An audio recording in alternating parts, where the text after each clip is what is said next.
In this lesson, we're going to take a look at how to use some of the more advanced selection tools inside of Photoshop CS5, as well as how to refine our selection once we've made it. So the image that I'm going to be using is the file called Girl in Green. And this was a picture shot over a white background, but you notice because of the flash, her shadow is appearing here in the background. So what we'd like to do is remove her from this background, and that way we can lighten up the background image and get her what we would essentially call isolated.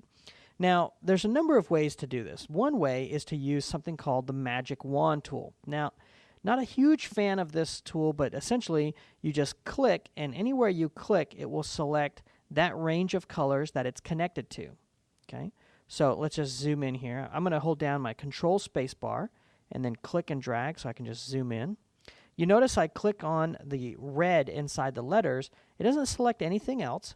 If I click this yellow, because those yellow parts are connected, it will actually go through and find all of those pieces that it's connected to as best it can. Now, it's using this tolerance factor up here. If I increase my tolerance, you'll notice that I can get almost all of that yellow because it looks at it and says, well, I'm kind of connected here, so I guess I'll grab all of it.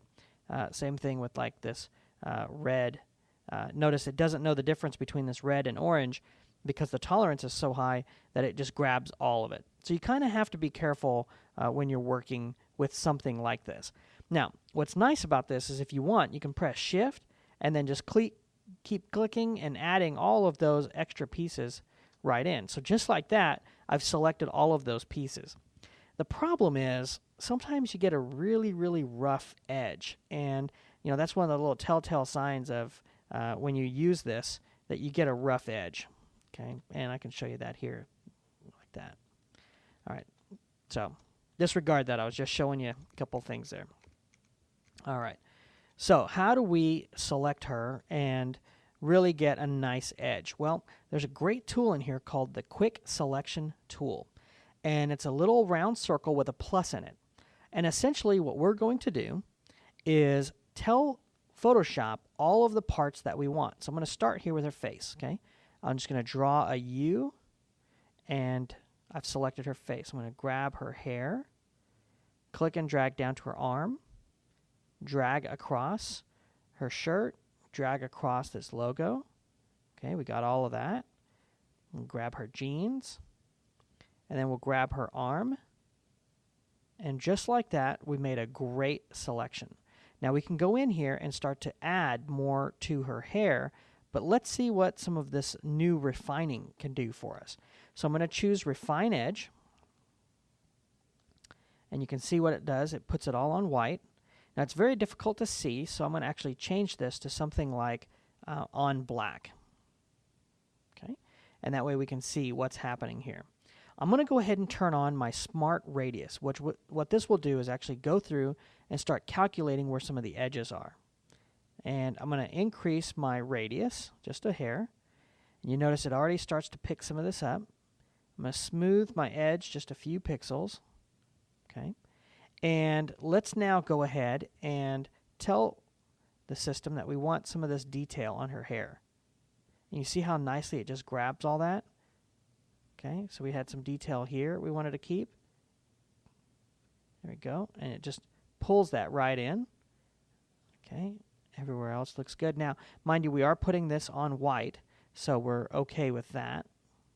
Go ahead and just feather those edges here just a little bit. Perfect. All right, so we'll go ahead and say OK. And what this is going to do is give us a really, really nice selection. So what we're going to do now is, now that we have this really cool selection, we want to fill this background with white. So since we have her selected, what we want to do is invert this selection. So we'll go up here to Image, and we'll choose, Select, and we'll choose Inverse. And now essentially what we've done is we've selected everything but her. And now we can take our paintbrush, and we could do a lot of different things, but I'm just going to do it with our paintbrush. Get a bigger brush. To get a bigger brush, see where it says 15? Just drop that down and get yourself a bigger brush. So I think something like 195 will look good. And down here, your colors probably look like this, black and white. You're going to use this arrow to flip the colors, or if it has a different color, you can just click this black and click and drag here to get white. Okay, and with that, we're just going to go in and fill, just like that. I'm going to fill it on this side. And if you want, you can kind of trim back some of those little flyaway hairs if you want. But I'm going to leave majority of those. Okay, and let's deselect. So that's select and deselect. And if you notice now, we've got a nice clean image on white. We chopped her hair off just a little bit right there. Let's get a smaller brush. We did a little bit of extra chopping off right there, so I can go ahead and just paint some of those in if you want.